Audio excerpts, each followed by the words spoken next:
എല്ലാവരും സുഖമായിട്ടിരിക്കുന്നോ? നിങ്ങളുടെ ഓണമൊക്കെ എങ്ങനെ ഉണ്ടായിരുന്നു? നമ്മുടെ ഓണം നല്ല അടിപൊളിയായിരുന്നു. അതായത് എല്ലാ വർഷത്തെയും പോലെയല്ല, ഇപ്രാവശ്യം നമുക്ക് കുറേ ഓണപരിപാടികളുണ്ടായിരുന്നു. അപ്പോൾ ഇത് നമ്മൾ അറ്റൻഡ് ചെയ്ത അമ്മ അസോസിയേഷൻ്റെ ഓണപരിപാടിയുടെ ചെറിയൊരു ഗ്ലിംസ് ആണ് കേട്ടോ.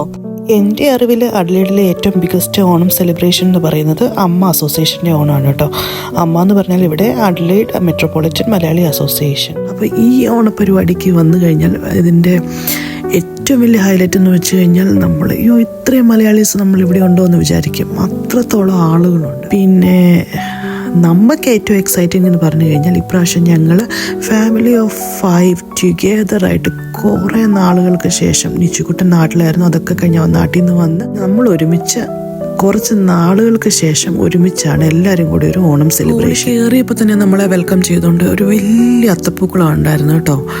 ഇതിന്റെ പുറകെ പ്രവർത്തിച്ചവരുടെ അധ്വാനം അത് പറയാതിരിക്കാൻ വയ്യ. പിന്നെ കുഞ്ഞിരാമായണ മൂവിയില്ലേ, അതിലകത്ത് ബിജുമേനൻ പറഞ്ഞ പോലെ പിന്നെ തോരൻ വന്നു, ഓലൻ വന്നു, കാളം വന്നു, അവിയൽ വന്നു, എരിശ്ശേരി വന്നു, ചോറ് വന്നു, സാമ്പാറും വന്നു, 2 കൂട്ടം പായസം. ഫുഡൊക്കെ കഴിഞ്ഞ് വയറ് നിറഞ്ഞ് നമ്മൾ മത്ത് പിടിച്ചിരിക്കുന്ന ഒരു ടൈമാണ് ഈ കാണുന്നത് കേട്ടോ. ഇവിടെ പരിപാടിയൊക്കെ ഏകദേശം 11 മണിയൊക്കെ ആയപ്പോൾ സ്റ്റാർട്ട് ചെയ്തത്. 11 തൊട്ട് ഒരു 4 മണി വരെ സദ്യ ഇങ്ങനെ റൺ ചെയ്തുകൊണ്ടേയിരിക്കും. അപ്പം അത് കഴിഞ്ഞിട്ട് സദ്യ കഴിഞ്ഞിട്ടാണ് ഇവിടുത്തെ കൾച്ചറൽ പ്രോഗ്രാംസ്. അപ്പം നമ്മൾ സ്റ്റോൾസൊക്കെ കറങ്ങി തിരിഞ്ഞ് നടന്ന് ചായയൊക്കെ കുടിച്ച് നമ്മൾ പിന്നെ വെയിറ്റ് ചെയ്ത് ഇരിക്കുകയാണ്. ജിറ്റുനാണെങ്കിൽ തനി നാടൻ സദ്യ എന്ന് പറഞ്ഞു കഴിഞ്ഞാൽ ജീവനാണ് കേട്ടോ. പക്ഷേ കുഞ്ഞുങ്ങളെല്ലാം വെച്ചുകൊണ്ട് സദ്യ കഴിക്കുക എന്ന് പറയുന്നത് അത്ര വലിയ എളുപ്പമുള്ള പരിപാടിയല്ലല്ലോ. അപ്പം പ്രോപ്പറായിട്ട് പുള്ളിക്ക് സദ്യ കഴിക്കാൻ പറ്റാഞ്ഞതിൻ്റെ ഒരു വിഷമം മുഖത്ത് കാണാനുണ്ട് കേട്ടോ. പിന്നെ എന്തൊക്കെ പറഞ്ഞാലും നമ്മൾ അടിപൊളിയായിട്ട് കഴിച്ചു. As long as I am not cooking I was so happy. പിന്നെ ഈ കാത്തിരിപ്പൊക്കെ കഴിഞ്ഞ് മറ്റേ ഇരുട്ടൊക്കെ വീണപ്പോഴത്തേക്കാണ് പിന്നെ പരിപാടി തുടങ്ങിക്കഴിഞ്ഞ് കഴിഞ്ഞ് it was an amazing cultural feast.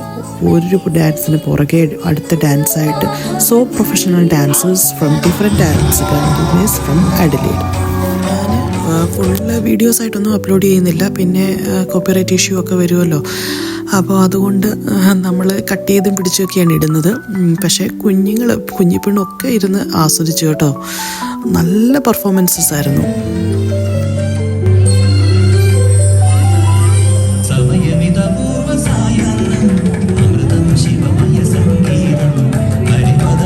അപ്പോൾ അഡ്ലേഡിൽ ഇത്രയും ഡാൻസ് അക്കാഡമീസ് ഉണ്ടോയെന്ന് തോന്നി.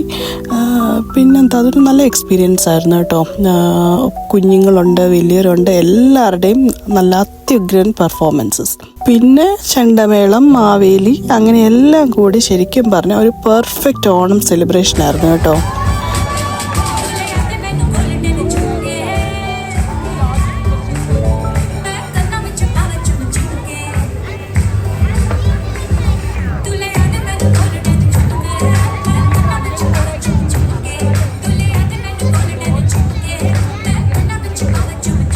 നമ്മൾ കുഞ്ഞുങ്ങളെ കൊണ്ട് ഇത്രയും പേഷ്യൻസോടുകൂടി ഇരിക്കാൻ പറ്റുമെന്ന് നമുക്കൊരു ഡൗട്ട് ഉണ്ടായിരുന്നു. നമ്മളെപ്പോൾ വേണമെങ്കിലും പോകാം എന്നുള്ളൊരു പ്ലാനോട് കൂടിയായിരുന്നു. പക്ഷേ അവർ നന്നായിട്ടിരുന്ന് എൻജോയ് ചെയ്ത്, അതുകൊണ്ട് വലിയ കുഴപ്പമില്ലായിരുന്നു. പക്ഷേ കുഞ്ഞിപ്പെണ്ണായിരുന്നതിനകത്ത് ഏറ്റവും വലിയ വില്ലത്തി കേട്ടോ.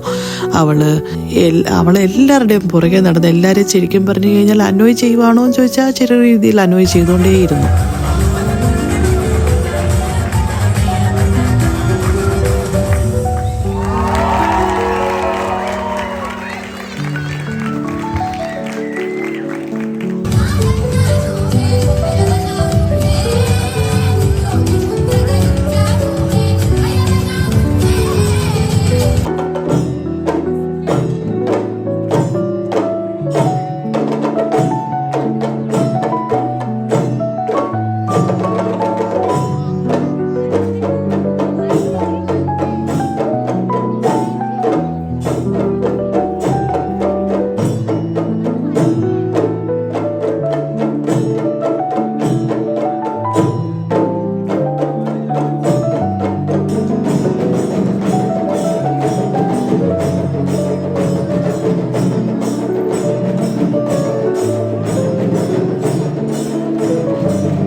കുഞ്ഞിപ്പെണ്ണാണെങ്കിൽ ഒരു കണക്കിന് പറഞ്ഞാൽ നമ്മളെ കസേരകൾ കളിപ്പിച്ചുകൊണ്ടിരിക്കുകയായിരുന്നു കേട്ടോ.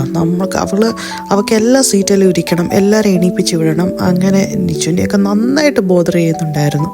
അങ്ങനെ ഒരു വേർത്ത് ഞങ്ങൾ പിടിച്ചിരുന്നു കേട്ടോ. ഇതാണ് ഇതിൻ്റെ അൺകട്ട് വേർഷൻ ഓഫ് വഴക്ക് പിടുത്തം. ഇത് ഓഗസ്റ്റ് എൻഡാണ്. പിന്നെ നമ്മളെല്ലാം സമ്മർ ഡ്രസ്സിലിരിക്കുന്ന പോലെയാണ്. ഹോളിൽ കുഴപ്പമൊന്നുമില്ലായിരുന്നു, പക്ഷേ ഇച്ചിരി തണുപ്പൊക്കെയുള്ള സമയമായിരുന്നു കേട്ടോ. സെപ്റ്റംബർ ആകാതെ അങ്ങോട്ട് സ്പ്രിങ്ങിൻ്റെ ആ ഒരു ചൂട് എത്താറില്ല. അപ്പം നല്ലൊരു ചെറിയ തണുപ്പുള്ള ദിവസമായിരുന്നു കേട്ടോ. പ്രോഗ്രാം എല്ലാം ഭയങ്കര ബ്യൂട്ടിഫുൾ ആയിരുന്നു കേട്ടോ. ജിറ്റുവിന് ഇച്ചിരി മടിയുണ്ടായിരുന്നു ഇത്ര എൻഡ് വരെ ഇരിക്കാൻ വേണ്ടിയിട്ട്. പക്ഷേ ഇരുന്ന് കഴിഞ്ഞപ്പോഴത്തേക്ക് നല്ല രസമുണ്ടായിരുന്നു. പല ഏജിലുള്ള പിള്ളേരൊക്കെ ആകുമ്പോഴത്തേക്ക് അവരുടെ എനർജിയും കുഞ്ഞുങ്ങളൊക്കെ വരുമ്പോഴത്തേക്ക് എന്ത് സോ ക്യൂട്ടാന്ന് തോന്നുന്നു. ഇത്രയും കുഞ്ഞു പിള്ളേരൊക്കെ ഡാൻസ് കളിക്കുന്നതൊക്കെ കാണുമ്പോഴത്തേക്ക് സോ നൈസ്.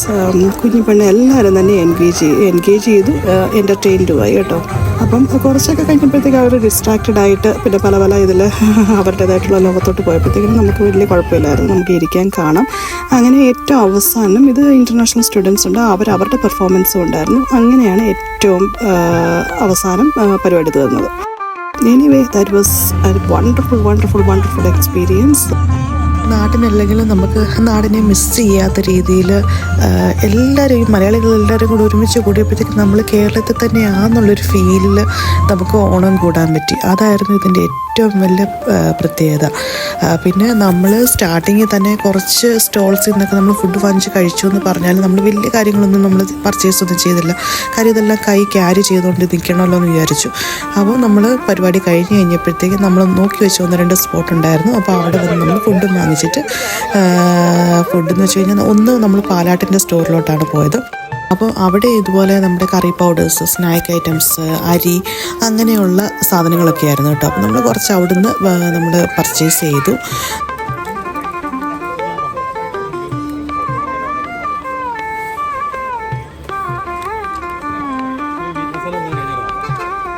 കഴിഞ്ഞിട്ടില്ല തോന്നുന്നു.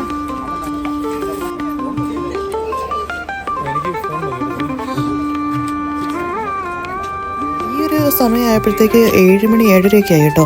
അപ്പോഴത്തേക്ക് ശരിക്കും പറഞ്ഞാൽ അവിടെയുള്ള ഒട്ടുമിക്ക സ്റ്റോളും അടച്ചു പോയിരുന്നു. പക്ഷെ നമ്മൾ നോട്ടം ഇട്ടിരുന്ന ഏതായാലും 2 സ്റ്റോളും ഉണ്ട്. പിന്നെ അതിലൊരു സ്റ്റോളായിരുന്നത് ഈ പായസവും ബോളിയും. അതും നമ്മൾ പിന്നെ അവിടെ പോയി അതും ഒഴിവാക്കിയില്ല. അവിടെ നിന്ന് നമ്മൾ പാഴ്സലായിട്ട് എടുത്തു കേട്ടോ. ടേക്ക് അവേ എടുത്തുകൊണ്ട് നമ്മൾ വീട്ടിലോട്ട് പോകാമെന്ന് വെച്ചു. ഓണമാകാറായപ്പോൾ മുതൽ നമ്മുടെ കുഞ്ചുക്കുട്ടന് എന്താണോ പായസത്തിൽ എന്തോ കൈവശം കൊടുത്ത പോലെയാണ്.